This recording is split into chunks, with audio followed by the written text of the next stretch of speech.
Hello दोस्तों, यह कहानी है तीन दोस्तों का जिनकी सोच अलग अलग था। एक बार की बात है, एक राजा अपने सिपाहियों के साथ जंगल में शिकार के लिए गया, लेकिन अचानक बारिश का मौसम होने की वजह से आकाश में अंधेरा छाने लगा। राजा अपने महल से भटक गया और सिपाहियों से अलग हो गया।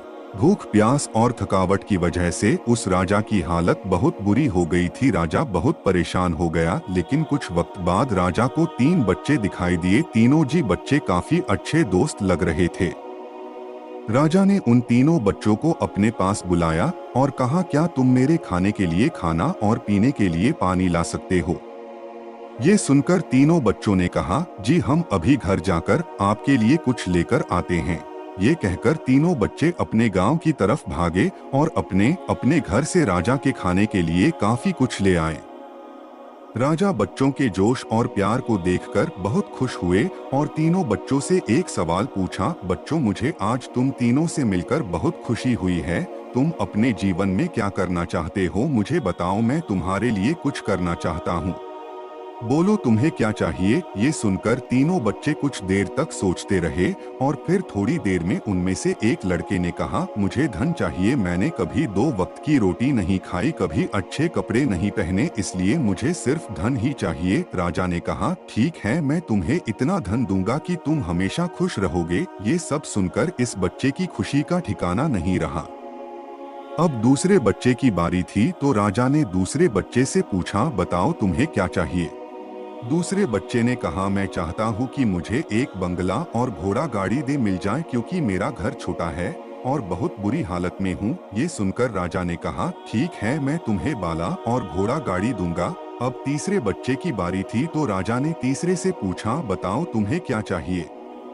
तीसरे बच्चे ने कहा, मुझे ना धन चाहिए और ना ही बंगला, मुझे आप ऐसा आशीर्वाद दीजिए कि मैं विद्वान बन जाऊं और शिक्षा पूरी होने के बाद अपने देश की सेवा करने के लायक बन जाऊं। जब राजा ने तीसरे बच्चे की बात सुनी, राजा तीसरे बच्चे से बहुत खुश हुए और राजा ने उस तीसरे बच्चे के लिए सर्वोत्तम शिक्षा का इंतजाम करवाया। तीसरा बच्चा बहुत मेहनती था, इसलिए दिन रात एक करके उसने पढ़ाई की और बहुत बड़ा विद्वान बन गया और सही वक्त आने पर राजा ने उसे अपने राज्य का मंत्री बना दिया। अचानक राजा को सालों पुरानी वो घटना याद आ गई। राजा ने मंत्री से कहा, कई सालों पहले तुम्हारे साथ जो दो बच्चे थे, अब उनका क्या हाल है? मैं एक बार चाहता हूँ कि तुम तीनों से एक साथ फिर से मिलूं। एक काम करो, अपने तीनों दोस्तों को कल खान पर आमंत्रित कर लो। मंत्री ने अपने दोस्तों के पास ये संदेश भेज दिया। अगले दिन तीनों दोस्त राजा के सामने उपस्थित हुए। राजा ने कहा, आज मैं तुम तीनों को फिर से एक साथ देखकर बहुत खुश हूँ। राजा ने मंत्री के कंधे पर हाथ रखकर कहा, इनके बारे में तो मैं जानता हूँ, तुम दोनों मुझे अपने बारे में कुछ बताओ।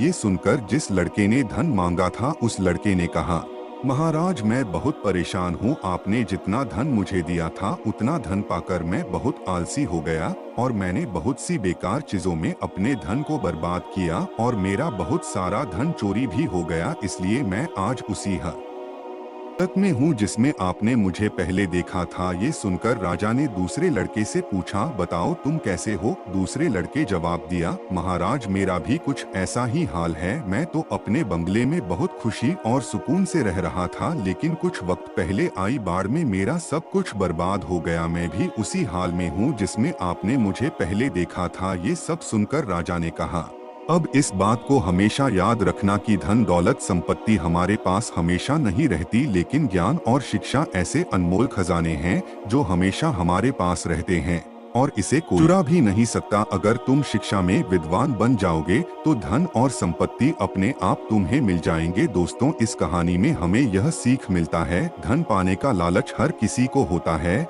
हर कोई चाहता है कि वो अच्छे घर में रहे, अच्छा खाना खाए और अच्छे कपड़े पहनकर एक सेठ की जिंदगी जिए, लेकिन ज्ञान और शिक्षा के बिना अगर आपको बंगला, पैसा, गाड़ी मिल भी जाए, तब भी वो आपके किसी काम का नहीं, क्योंकि तब आपको समझ ही नहीं आएगा कि इसे संभालना कैसे है।